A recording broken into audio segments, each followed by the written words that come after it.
Bismillah, Assalamualaikum warahmatullahi wabarakatuh. Salam sejahtera untuk kita semua. Adik-adikku sekalian, saya Andi Sudimas Sulaiman, Gubernur Sulawesi Selatan, mengucapkan selamat datang dalam program Smart School Dinas Pendidikan Provinsi Sulawesi Selatan. Hari ini adik-adik sekalian akan mengikuti pembelajaran hybrid dalam program Smart School.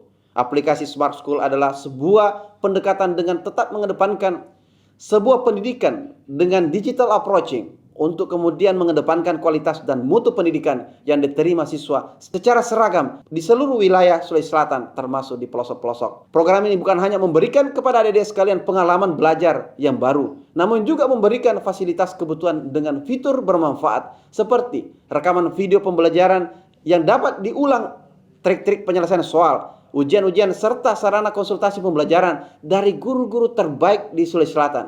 Sering-sering mengakses aplikasi Smart School melalui gawai yang adik-adik sekalian miliki di setiap kesempatan yang dimiliki.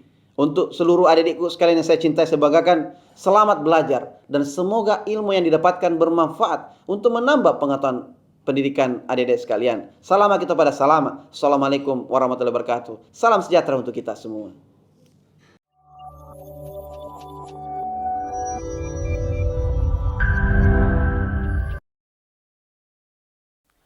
Assalamualaikum warahmatullahi wabarakatuh. Selamat pagi, berjumpa kembali dengan saya Jamal Pasalawangi, Guru Smart School mata pelajaran Bahasa Indonesia. Kita akan mengikuti sebentar lagi mata pelajaran Bahasa Indonesia.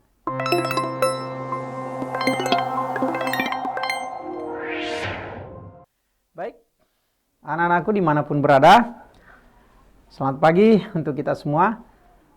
Hari ini kita akan melanjutkan pelajaran kita. Kalau pada minggu lalu kita membahas surat lamaran pekerjaan, pada minggu ini kita masih membahas surat lamaran pekerjaan.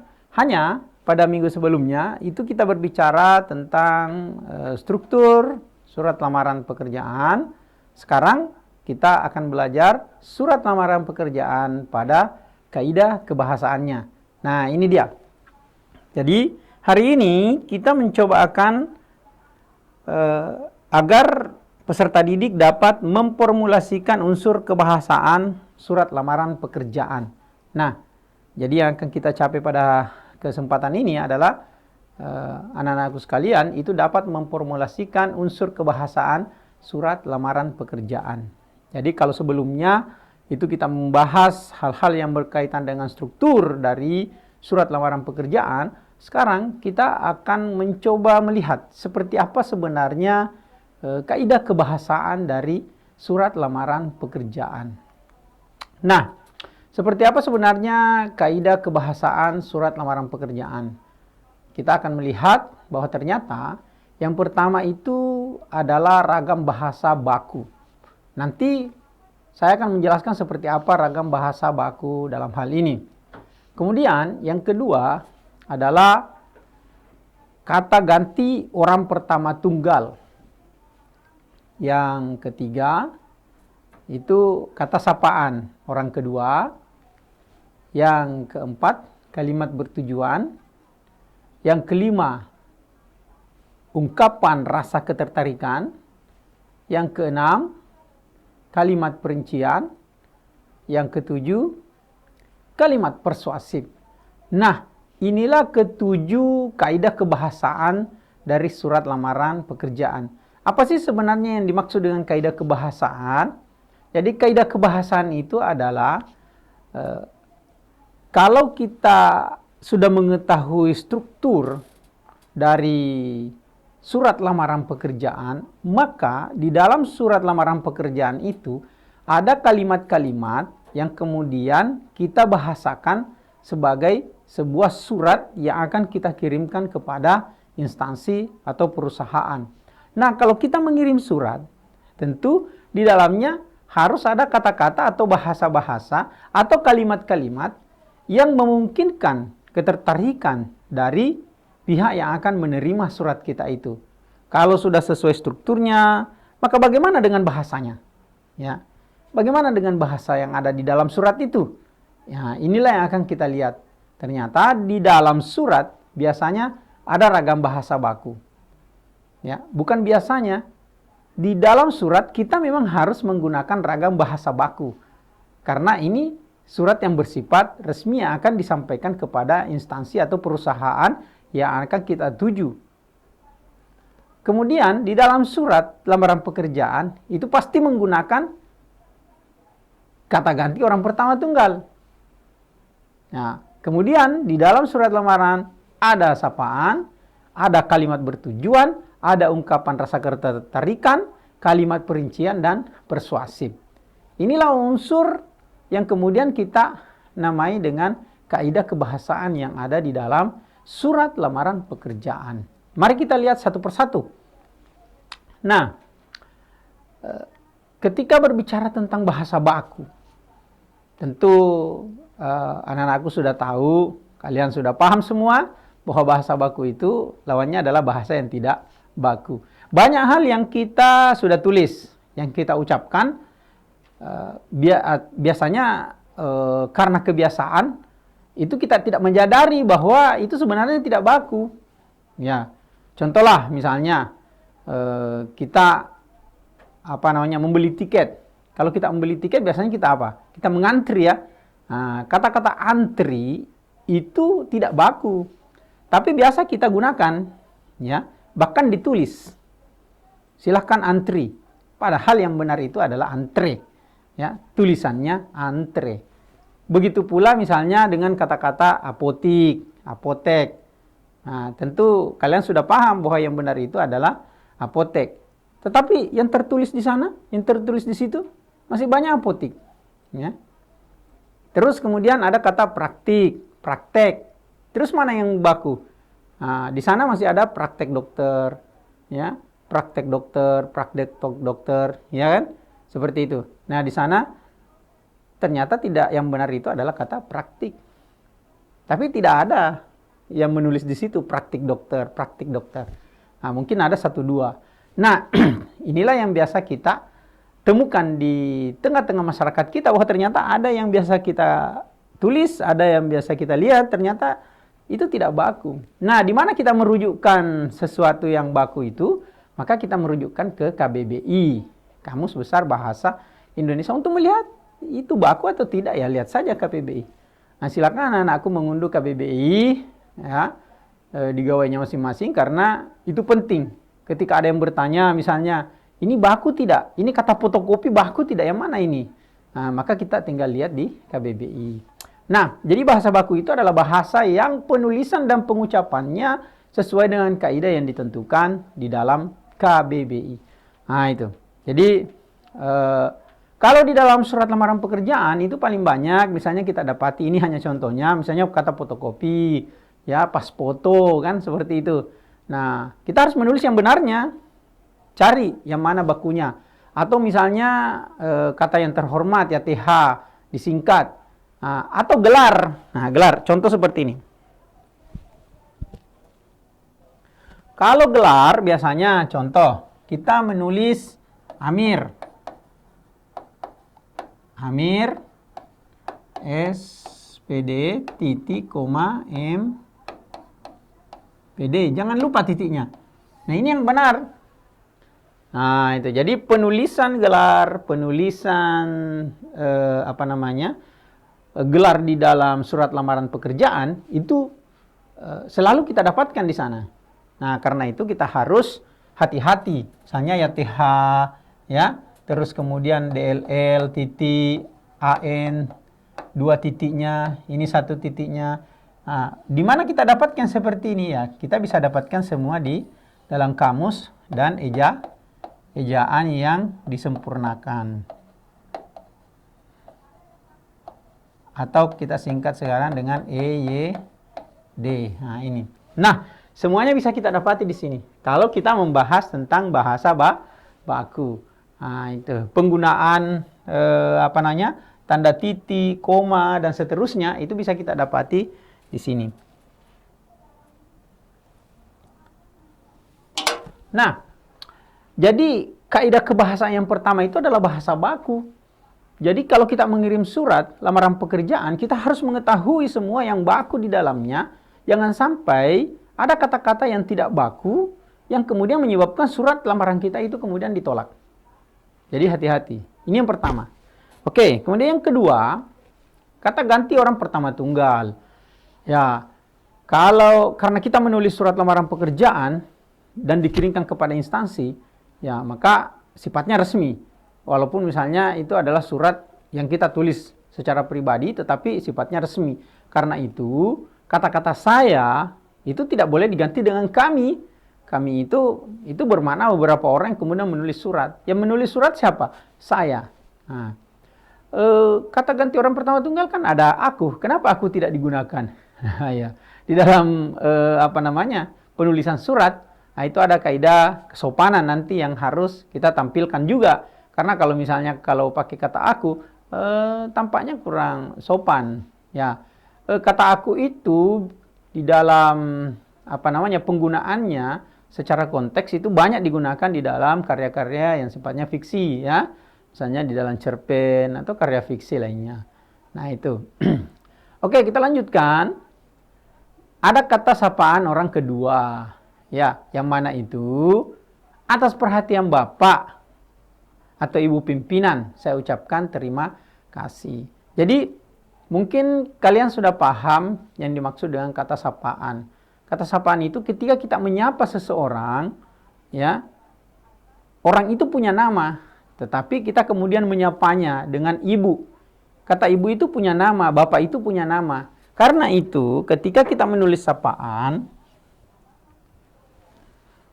maka ini harus huruf kapital. Nah, kata sapaan, contoh, kemana, Bu? Nah, ini, ibu ini, itulah yang disebut dengan kata sapaan. Kemana, Bu? Ya. Mari, Pak.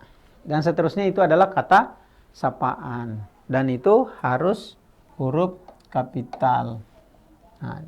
Nah, mungkin nanti akan dijelaskan lebih jauh oleh ibu pendamping masing-masing karena kita tidak membahas kata sapaan secara rinci di sini. Kita hanya menjelaskan bahwa di dalam surat lamaran pekerjaan itu ada kata sapaan orang kedua seperti atas perhatian. Kita tidak menggunakan atas perhatiannya. Kenapa kita tidak menggunakan atas perhatiannya? Karenanya di sana itu tidak menunjukkan kepada siapa, ya. Tapi harus ditujukan kepada bapak dan ibu yang jelas sebagai sapaan orang kedua. Oke, saya lanjutkan. Kemudian kalimat bertujuan. Ternyata di dalam surat lamaran pekerjaan ada kalimat bertujuan. Apa itu kalimat bertujuan? Kalimat yang ditujukan. Nah, contohnya seperti saya bermaksud. Bermaksud, ya, itu adalah kalimat bertujuan. Karena bermaksud untuk melamar pekerjaan itu adalah tujuan. Nah, itu dia. Jadi ada kalimat-kalimat yang sifatnya kalimat bertujuan. Nah, itu. Jadi, dan ini kita dapatkan di dalam surat lamaran pekerjaan. Misalnya saya bermaksud, saya menginginkan, ya, untuk melamar di tempat ini misalnya. Maka itu adalah kalimat-kalimat yang sifatnya bertujuan. Kemudian ada lagi yang disebut dengan ungkapan rasa ketertarikan. Nah, ini seperti apa ini? Nah, di dalam surat lamaran pekerjaan kita sering menemukan ungkapan-ungkapan yang sifatnya ketertarikan. Contohnya seperti ini. Saya tertarik untuk melamar pekerjaan yang ditawarkan. Kata saya tertarik itu memang sudah menunjukkan ketertarikan. Saya ingin, ya, saya berminat. Jadi itu kalimat-kalimat ketertarikan itu digunakan oleh kita yang menulis surat lamaran pekerjaan agar yang dituju itu nanti melihat dan membaca surat lamaran pekerjaan kita itu sudah paham bahwa ternyata si pelamar ini memang memiliki ketertarikan terhadap perusahaan kita, terhadap pekerjaan yang ditawarkan. Nah, itu. Jadi kalimat-kalimat seperti ini itu bisa membuat surat lamaran kita atau lamaran kita itu diterima. Kalau tidak ada kata-kata atau ungkapan-ungkapan yang menunjukkan kita sangat tertarik dengan pekerjaan itu, ya, hanya ucapan yang sifatnya sepenggal lalu saja, maka kita tidak, boleh jadi kita tidak diterima. Karena tidak ada upaya agar kita betul-betul diterima oleh perusahaan itu. Ketika HRD membaca atau pimpinan perusahaan, ini tidak terlalu tertarik ini misalnya. Akhirnya ya disimpan saja. Nah, yang lain misalnya, ini tertarik karena ada, saya tertarik misalnya. Nah, kalimat-kalimat seperti ini itu disebut dengan kalimat-kalimat ketertarikan. Supaya ada rasa kita menginginkan memang pekerjaan itu. Nah, oke. Kemudian kalimat rincian. Tentu di dalam surat lamaran pekerjaan kita sudah paham bahwa di sana nanti ada identitas. Kalian tahu kan pada struktur kemarin itu sistematikanya itu kan salah satunya adalah isi. Di isi itu ada identitas. Nah, kenapa harus ada identitas? Karena tentu si pelamar ingin menunjukkan siapa dirinya, ya. Kita ingin menunjukkan siapa diri kita ketika kita membuat surat lamaran pekerjaan itu. Makanya identitas saya misalnya nama siapa, nah itu. Nah, alamat di mana. Nah, terus untuk memperkuat bahwa memang kita tertarik pada pekerjaan itu dan memiliki kualifikasi yang sesuai, maka kita harus lampirkan. Apa saja yang kita lampirkan? Ya, yang diminta oleh perusahaan. Kalau misalnya dia tidak meminta, maka kita lampirkan semua hal-hal yang kira-kira membuat orang yang membacanya itu akan melihat bahwa ini memang layak untuk kemudian kita masukkan bekerja di sini. Misalnya, dia punya ijazah, ya, S1, D4, misalnya, atau misalnya dia punya ijazah-ijazah yang lain. Atau misalnya dia di situ menguasai 5 bahasa misalnya, atau menguasai 2 bahasa. Itu untuk membedakan dengan pelamar-pelamar yang lain. Makanya kita membutuhkan lampiran-lampiran yang kira-kira sesuai. Yang pertama, kalau lampiran itu diminta, maka kita sesuaikan dengan permintaan perusahaan. Tapi kalau lampiran-lampiran itu tidak diminta, maka kita masukkan semua yang terkait ya dengan identitas kita, yang terkait dengan keterampilan kita, sehingga itu bisa membuat orang yang membacanya atau HRD yang membacanya atau pimpinan perusahaan yang membacanya itu kemudian merasa bahwa orang ini punya kualifikasi yang tepat. Ini yang saya cari misalnya, maka kita bisa diterima. Nah, itulah fungsi kalimat rincian di dalam kaidah kebahasaan itu. Kemudian yang ketujuh, kalimat persuasif. Nah, ini penting sekali.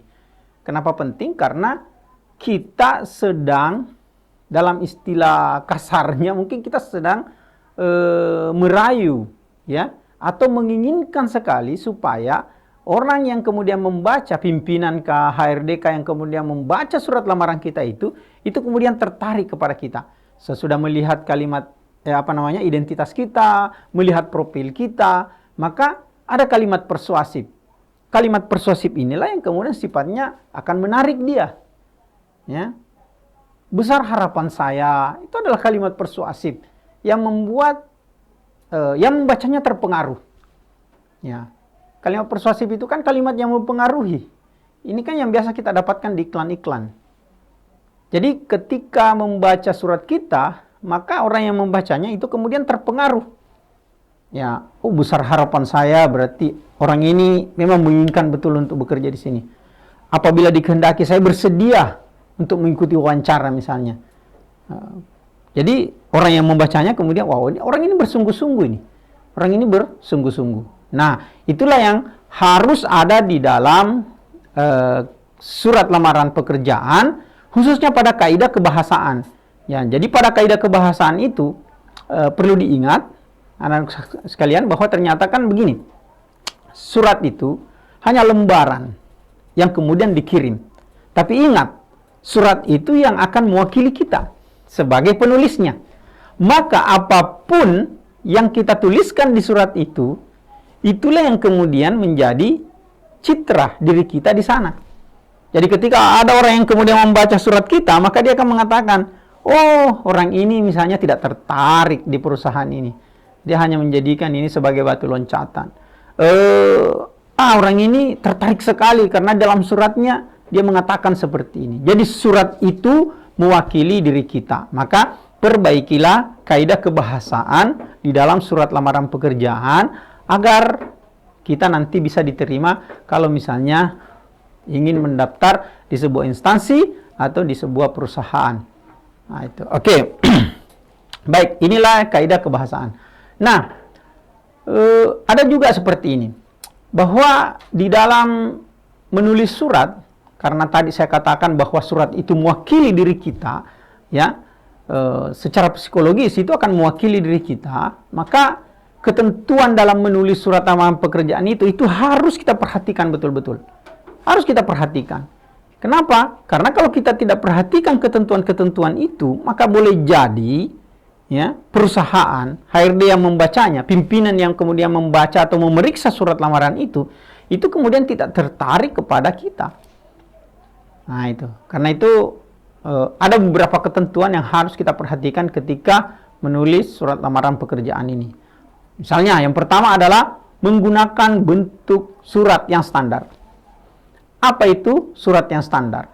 Surat yang standar itu adalah struktur surat yang sudah pakem, yang seperti kita pelajari pada minggu lalu, ya. Nah, itu. Jadi sesuaikan, ada tanggalnya, ada ininya, alamatnya dan sebagainya. Atau bentuk surat yang ditawarkan oleh perusahaan atau instansi.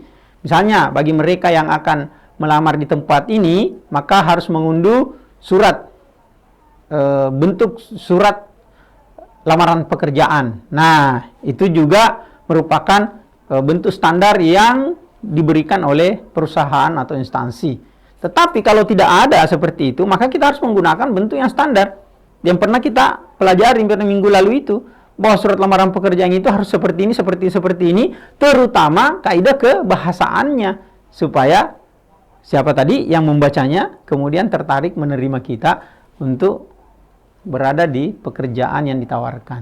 Nah, oke. Kemudian yang kedua, menggunakan bahasa yang baik dan benar. Nah, ini sudah masuk pada kaidah kebahasaan. Baik dan benar. Jadi kata-kata kita, ya, kalimat-kalimat kita itu harus baik dan harus benar. Karena kalau misalnya kata-kata kita itu tidak baik, maka nanti bisa menyebabkan surat kita tidak diterima. Atau kata-kata kita tidak benar, maka itu kemudian tidak bisa diterima. Sesuai dengan kaidah kebahasaan yang sudah kita pelajari sebelumnya. Kemudian yang ketiga, menggunakan kata-kata yang sopan. Penting sekali kemudian kita menggunakan kata-kata yang sopan ini. Ada sih beberapa misalnya kata-kata yang sifatnya mungkin tidak sopan, ya, atau menunjukkan kesombongan, itu bisa. Contohnya apa? Contohnya misalnya ketika kita menulis surat, ya, misalnya saya menulis surat, saya pasti dibutuhkan di perusahaan Bapak karena saya memiliki kualifikasi seperti ini. Saya S3 misalnya, kemudian saya memahami 5 bahasa. Kata-kata seperti ini boleh jadi benar karena dia memiliki kemampuan, dia sudah S3, dia sudah memiliki kemampuan 5 bahasa, tetapi karena kata-kata yang disampaikan menunjukkan kesombongan dan itu dianggap biasanya tidak sopan, ya, maka boleh jadi kita tidak diterima. Nah, itu. Kita tidak diterima. Jadi apa yang kita pikirkan benar karena kualifikasinya memang seperti itu harus disampaikan dengan kata-kata dan kalimat yang sopan. Nah, itu. Kita sudah katakanlah misalnya sudah S1, memiliki kualifikasi mesin misalnya, pernah kursus sampai 2-3 bahasa. Kenyataannya memang seperti itu. Nah, itu, kenyataannya seperti itu. Dan ini layak diterima. Tapi karena dia menggunakan kata-kata yang tidak sopan pada surat lamaran pekerjaan, boleh jadi gara-gara itu dia tidak diterima. Nah, ini yang harus diperhatikan betul. Oke, saya lanjutkan lagi. Yang keempat itu adalah menggunakan kata pengantar yang jelas, singkat, padat. Tidak usah bertele-tele kata pengantarnya, ya. Bahwa berdasarkan ini, kemudian ini dan seterusnya, panjang sekali. Langsung saja berdasarkan iklan yang masuk, yang ada di website kah, di surat kabar kah, dan seterusnya. perusahaan menerima apa, maka saya bermaksud untuk mengajukan lamaran pekerjaan. Identitas saya sebagai berikut. Identitas, kemudian untuk melengkapi itu kualifikasi saya pernah ini, dan seterusnya masuk di dalam. Selesai. Kita tidak perlu berpanjang-panjang lebar sehingga harus memenuhi 2 atau 3 lembar. Ya, karena itu bukan biodata, tetapi itu nanti akan dilampirkan kalau dibutuhkan. Makanya di dalam surat itu ada lampiran. Nah, oke. Jelas. Singkat saja, padat, dan informatif sifatnya. Jadi sudah menggambarkan diri kita. Satu surat itu sudah menggambarkan diri kita yang seutuhnya. Ya, bahwa kita memang menguasai ini. Kita memang punya ini, dan seterusnya. Maka itu sudah informatif. Orang yang kemudian membacanya, itu sudah pasti tahu bahwa ternyata dia memang punya kualifikasi hebat. Nah, oke. Selanjutnya, apalagi? Tulisan bersih, mudah dibaca dan sesuai dengan kaidah ejaan. Tulisan, kalau dulu tulisan yang kita maksud, dulu ya, orang kalau mau menulis surat lamaran pekerjaan, bahkan masih ada sampai sekarang beberapa perusahaan-perusahaan, itu kemudian masih menggunakan tulisan tangan. Ya, tulisan tangan untuk menulis. Karena katanya di dalam tulisan tangan itu ada, apa namanya, ada kaidah psikologi di situ. Jadi orang ditahu misalnya kalau tulisan tangannya begini, dan seterusnya, orang dipahami bahwa seperti ini orangnya. Nah, oke, kita tidak tahu itu. Yang penting tulisan kita itu harus bersih. Ya, karena boleh jadi memang tulisan mencerminkan diri kita. Kalau tulisannya bagus, ya mungkin orangnya bagus begitu. Tapi itu tidak seperti itu ya. Tulisan bersih ini dimaksudkan supaya gampang dibaca. Ya, mudah dilihat, tidak kotor. Nah, sekarang kita kan banyak menggunakan mesin tik ya, komputer ya. Kita menggunakan komputer, makanya di print, bersih, dikirim atau dikirim lewat email. Nah, kemudian sesuai dengan kaidah sudah kita jelaskan panjang lebar tadi di kaidah kebahasaan. Kemudian yang terakhir adalah melengkapi bagian-bagian surat dengan norma surat seperti penulisan unsur hal, tempat, tanggal, salam pembuka, itu harus jelas. Kenapa harus jelas? Karena di sanalah kelengkapan surat itu yang akan membuat surat kita itu bagus, ya, informatif, dan dapat dibaca oleh perusahaan atau instansi yang akan kita masuki. Dan mudah-mudahan surat kita kemudian bisa menyebabkan kita diterima. Nah, oke. Seperti itulah kaidah kebahasaan dari surat lamaran pekerjaan. Jadi yang pertama tadi, pada minggu lalu kita sudah berada pada sistematika atau unsur-unsurnya, ya. Kemudian saat ini kita sudah mempelajari bahwa ternyata kita harus mengikuti beberapa kaidah-kaidah kebahasaan agar surat itu menjadi lebih bagus dan lebih lengkap, sehingga orang yang membacanya nanti bisa melihat kesungguhan kita, bisa melihat kemauan kita untuk kemudian dapat diterima di perusahaan itu. Dan inilah ketentuan-ketentuan dalam menulis surat. Oke. Sekarang kita akan coba latihan. Nah, mungkin di sini ada beberapa sekolah yang bergabung. Ini ada contoh soal. Nah. Ini ada contoh soal. Ada beberapa sekolah yang bergabung. Saya persilahkan. Ya, oke. Sekarang kita akan lihat soalnya ya. Jadi nanti bisa raise hand siapa yang mau menjawab. Coba sekarang. Pilihlah kalimat yang mengikuti kaidah kebahasaan yang benar untuk digunakan dalam surat lamaran pekerjaan. Nah, kita lihat bersama ini saya melampirkan data pribadi dan berkas lamaran. Kemudian, B, saya ingin melamar pekerjaan di perusahaan ini. C, lamaran pekerjaan sudah saya kirimkan melalui email. D, bekerja di perusahaan ini adalah impian saya. Surat lamaran telah dilampiri data pribadi dan berkas lainnya. Silakan, yang mau raise hand bisa langsung menjawab. Ya, atau mau menjawab di ruang chat.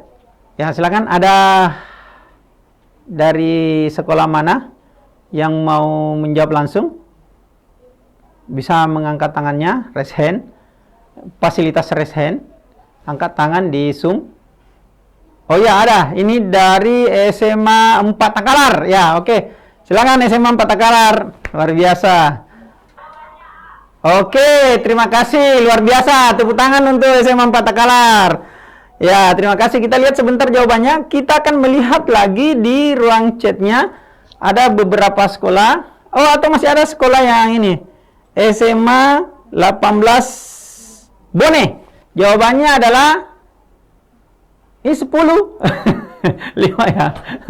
5 ya, 5. Ah, itu ya. Oke, berarti Oke. Ya.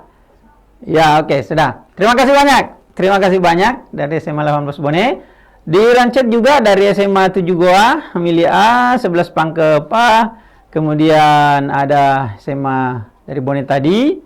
Nah, itu. Jadi, oke, terima kasih banyak. Mari kita lihat jawabannya. Ternyata jawabannya adalah ternyata jawabannya adalah A. Bersama ini, saya melampirkan data pribadi dan berkas lamaran. Kenapa A? Kita lihat. A itu kalimat yang tepat karena menggunakan struktur kalimat yang formal dan jelas menyatakan bahwa data pribadi dan berkas lamaran sudah dilampirkan. Penggunaan kata bersama ini menunjukkan bahwa data pribadi dan berkas lamaran ada di dalam surat itu. Jadi ada surat, kemudian kita lampirkan semua bahan-bahan yang dimaksud, maka penggunaan bersama ini itu menunjukkan bahwa semua lampiran sudah ada di dalamnya. Nah, itu maksudnya ya. Oke, kita menuju ke nomor 2. Pilih kata yang tepat untuk melengkapi kalimat berikut ini dalam surat lamaran pekerjaan. Sebagai seorang yang memiliki pengalaman dalam bidang pemasaran, saya yakin dapat memberikan titik-titik yang berharga bagi perusahaan ini. Kontribusi, inspirasi, promosi, pelatihan, atau keterampilan. Ya, silakan. Ada yang raise hand? Ya, dari SMA mana itu? SMA 12 Luwu. Jauh sekali SMA 12 Luwu. Luar biasa. Ya, SMA 12 Luwu. Silakan, Nak. Ya, oke. Jadi, ini ada pilihan. Pilih A, B, C, D, atau E. Ya, silakan ada satu orang yang mewakili. Maju ke ini televisinya supaya didengar suaranya. Ya, ada yang mewakili. Kalau tidak ada, begini saja. Kalau suaranya tidak terdengar, nah sekarang pilih nomor 1 untuk A, nomor 2 untuk B, nomor 3 untuk C, nomor 4 untuk D, nomor 5 untuk E. Nah sekarang jawabannya apa? 1, 2 atau nomor berapa? Oh ya, 1. Oke, mantap. Ya, oke, terima kasih, Nak. Luar biasa. Nah, masih ada di Rancet? Oh, masih ada ini. Dari SMA 7 Goa. Dari SMA 7 Goa, ya, betul. Ya, oke. Silakan, Nak. Jadi, di sini ada soal. Nah, sekarang mau dijawab A, B, C, D, atau E? Ah, ya, oke, luar biasa ya. Ya. Ya, dari Rancet ada. Kita lihat. Sebelum kita jawab, ya, ada dari SMA 11 Pangkep, ada A, SMA 2 Wajo, ada SMA 7 Goa tadi. Terus ada, ya. Oke, nah kita lihat. Jawabannya ternyata adalah A, betul. Nah, itu. Jadi kontribusi. Nah, kita lihat pembahasannya. Jadi kata yang tepat adalah A. Jadi kalimat lengkapnya, sebagai seorang yang memiliki pengalaman dalam bidang pemasaran, saya yakin dapat memberikan kontribusi yang berharga bagi perusahaan ini. Kata kontribusi sesuai dengan konteks kalimat yang menunjukkan bahwa pelamar merasa mampu memberikan sesuatu yang bernilai bagi perusahaan. Jadi kontribusi ya. Nah, oke. Luar biasa. Sekarang soal ketiga. Penulisan bagian penutup surat lamaran yang sesuai dengan aturan baku persuratan resmi adalah A. Atas terkabulnya permohonan ini saya ucapkan terima kasih. B. Atas kebijakan Bapak saya menyampaikan terima kasih. C. Atas perhatian Bapak saya menyampaikan terima kasih. D. Atas perhatiannya kami mengucapkan banyak-banyak terima kasih. Atas perhatiannya saya menyampaikan terima kasih. Silakan yang mau jawab dari SMA berapa? SMA 11 Pangkep. SMA 11 Pangkep. Ya. Silakan dari SMA 11 Pangkep.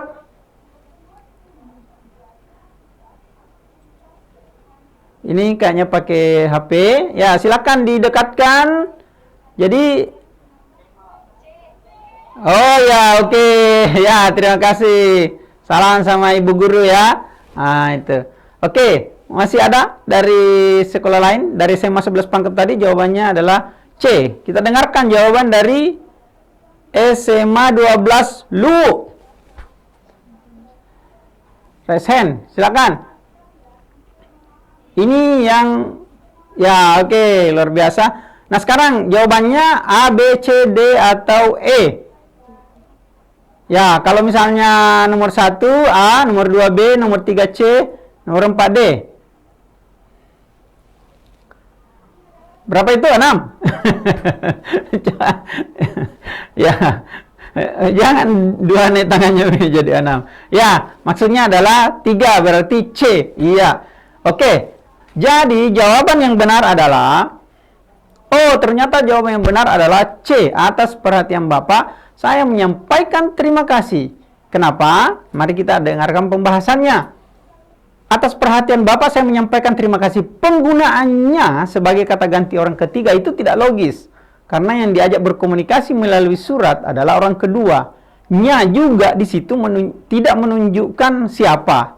Ya, jadi kata mengucapkan juga tidak tepat. Karena ini kan komunikasi tertulis, bukan komunikasi lisan. Kalau mengucapkan, ya itu adalah komunikasi lisan. Kemudian banyak-banyak terima kasih itu tidak efektif. Karena sudah banyak, ditambah banyak, berarti lebih banyak. Itu tidak efektif. Nah, itu berlebihan ya. Oke, jadi jawabannya adalah C. Oke, luar biasa. Sekarang soal nomor 4. Penulisan surat lamaran tersebut sudah menggunakan kaidah berbahasa yang baik. Seperti penulisan kalimat rincian, masih menggunakan huruf kapital. Kalimat tersebut merupakan aturan dari unsur kebahasaan apa? Apakah bentuk surat yang standar, menggunakan kata sopan, menyampaikan maksud surat, bahasa yang baik dan benar, atau menggunakan kata pengantar. Jadi, penulisan surat yang sudah menggunakan kaidah berbahasa yang baik, apakah termasuk unsur aturan, unsur kebahasaan apa? Bentuk surat yang standar, menggunakan kata-kata sopan, menyampaikan maksud surat dan isi, bahasa yang baik dan benar, atau menggunakan kata pengantar. Ya, kita ambil 2 sekolah. Silakan. Oke, mari kita lihat jawaban yang benar adalah D. Ternyata itu aturan dari unsur kebahasaan, bahasa yang baik dan benar. Nah, itu. Oke, kita lihat pembahasannya. Sudah. Nah, sekarang yang terakhir. Menggunakan kata bahasa sopan yang berisi pernyataan umum yang menggambarkan diri pelamar berada pada ketentuan penulisan. Apakah penutup? Ini menggunakan bahasa sopan yang berisi pernyataan umumnya yang menggambarkan diri pelamar. Apakah di salam pembuka, di paragraf penutup, lampiran dan perihal, atau di paragraf pembuka? Ya, silakan. Oke, mari kita lihat jawaban yang benarnya. Ternyata jawabannya adalah E. Ya, jadi perlu diingat bahwa surat lamaran itu termasuk dalam teks eksposisi. Jadi di dalam teks eksposisi itu ada bagian tesis atau pernyataan umum. Itulah yang berisi identitas diri pelamar. Jadi struktur argumentasi, ya, paragraf isi berisi bagian lampiran dan penegasan berisi paragraf penutup. Nah, itu kalau dia di struktur teks eksposisi. Nah, seperti itulah yang saya sampaikan pada kesempatan hari ini. Bagi anak-anakku yang ingin memberikan refleksi pembelajaran, bisa melakukan scan terhadap barcode ini supaya kami tahu apa yang harus kami perbaiki. Dan kepada Bapak Ibu dari pendamping, sekali lagi saya atas nama Guru Smart School untuk mata pelajaran Bahasa Indonesia berterima kasih banyak kepada Bapak Ibu yang mendampingi siswa-siswa kita dimanapun berada, yang tidak lelahnya untuk kemudian menyampaikan bagaimana materi-materi bahasa Indonesia, khususnya materi yang kami bawakan pada kesempatan ini adalah lamaran pekerjaan khusus untuk kaidah kebahasaan. Mohon masukan, mohon bimbingannya dari Bapak Ibu guru pembimbing. Dan untuk semuanya, sekali lagi saya mengucapkan terima kasih atas perhatiannya pada hari ini, dan mohon maaf apabila ada hal yang tidak berkenan, ada kesalahan kata, ya, kesalahan konteks, ya, mohon dimaafkan karena tidak ada gading yang tidak retak. Sekali lagi saya mengucapkan terima kasih dan rasa bangga kepada Bapak Ibu guru pendamping yang sedianya mendampingi anak-anak kita di sana. Sekali lagi terima kasih, mohon maaf atas segala kekurangan. Assalamualaikum warahmatullahi wabarakatuh.